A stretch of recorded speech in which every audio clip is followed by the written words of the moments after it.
Paprasčiausiai pacientui tas gydymas truks trumpiau, nes jis ne tik bus kokybiškesnis, bet jis truks trumpiau. Dėl to, kad, kaip sako liaudis, bus mažiau burtų.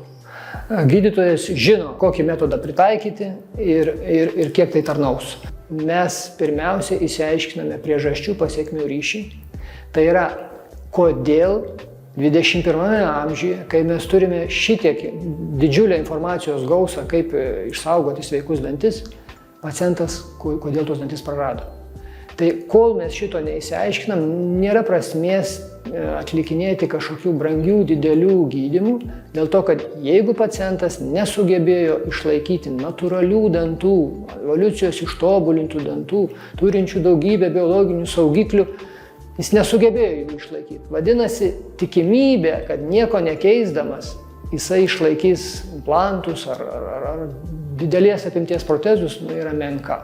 Todėl pirmos konsultacijos metu mes išsiaiškinam priežasčių pasekmių ryšį ir jeigu pacientas mus išgirsta, galime pradėti didesnės apimties burnos reabilitaciją.